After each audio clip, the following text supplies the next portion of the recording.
মধ্যপ্রাচ্য সংঘাতে আবারও নাটকীয় মোড়। 2 সপ্তাহের সাময়িক যুদ্ধবিরতির মেয়াদ শেষ হতে না হতেই আবারও অনির্দিষ্টকালের জন্য যুদ্ধবিরতির মেয়াদ বাড়ালেন মার্কিন প্রেসিডেন্ট ডোনাল্ড ট্রাম্প। তবে মার্কিন নৌ অবরোধ অব্যাহত রাখার ঘোষণাকে যুদ্ধবিরতি লঙ্ঘনের শামিল হিসেবে বলছেন ইরানের পররাষ্ট্রমন্ত্রী আব্বাস আরাকচি। বিস্তারিত জানাচ্ছেন সঞ্জিতা সিলভিয়া। যুক্তরাষ্ট্র ইরান শান্তি আলোচনা যখন একরকম সুতোর উপর ঝুলছিল, ঠিক তখনই এলো নতুন ঘোষণা। 2 সপ্তাহের সাময়িক যুদ্ধবিরতি শেষ হওয়ার আগ মুহূর্তে মার্কিন প্রেসিডেন্ট ডোনাল্ড ট্রাম্প জানালেন তিনি আরও সময় দিতে চান। পাকিস্তানের মধ্যস্থতায় শান্তি প্রস্তাবের সুযোগ দিতে এই সিদ্ধান্ত নিলেও পেন্টাগনকে ইরানের বন্দরগুলোর উপর নৌ অবরোধ চালিয়ে যাওয়ার নির্দেশ দিয়েছেন ট্রাম্প। তবে ট্রাম্পের এই ঘোষণাকে অর্থহীন ও সময়ক্ষেপণ বলে আখ্যা দিয়েছে ইরান। ইরানের পার্লামেন্ট স্পিকারের উপদেষ্টা মাহদি মোহাম্মদের মতে এটি আকস্মিক হামলার একটি কৌশল মাত্র।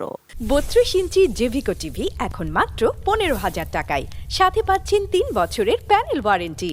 তিনি স্পষ্ট জানান কোনো শর্ত তাদের উপর চাপিয়ে দেওয়া যাবে না। এর আগে ইরানের পররাষ্ট্রমন্ত্রী আব্বাস আরাকচি কড়া হুঁশিয়ারি দিয়ে বলেন, বন্দর অবরোধ বহাল রাখা যুদ্ধবিরতি চুক্তির সুস্পষ্ট লঙ্ঘন।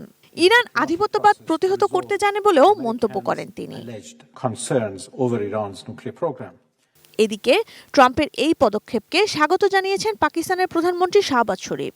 জাতিসংঘ মহাসচিব অ্যান্টোনিও গুতেরেস একে উত্তেজনা প্রশমনে এক গুরুত্বপূর্ণ ধাপ হিসেবে অভিহিত করেছেন।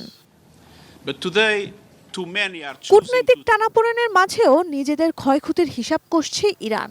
দেশটির শিক্ষামন্ত্রী আলেরেজা খাজিমি জানিয়েছেন, সাম্প্রতিক হামলায় প্রায় 1300 স্কুল ক্ষতিগ্রস্ত হয়েছে, যার অর্ধেকের বেশি এরই মধ্যে মেরামত করা হয়েছে। সবচেয়ে বেশি ক্ষয়ক্ষতি হয়েছে তেহরান, কেরমানশাহ, ইস্পাহান ও হরমুজগান এলাকায়। এদিকে হরমুজ প্রণালীতে নৌ চলাচল এখনও স্বাভাবিক না হওয়ায় তেলের দামে এখনও অস্থিরতা লক্ষ্য করা গেছে। ফলে বিশ্ববাজারে ক্রুড অয়েলের দাম ওঠানামা করছে। যুদ্ধবিরতির মেয়াদ বাড়লেও মার্কিন অবরোধ আর তেহরানের অনড় অবস্থান মধ্যপ্রাচ্যকে এক দীর্ঘমেয়াদী অনিশ্চয়তার দিকেই ঠেলে দিচ্ছে। Sanjita Sylvia, desk report, ATN news.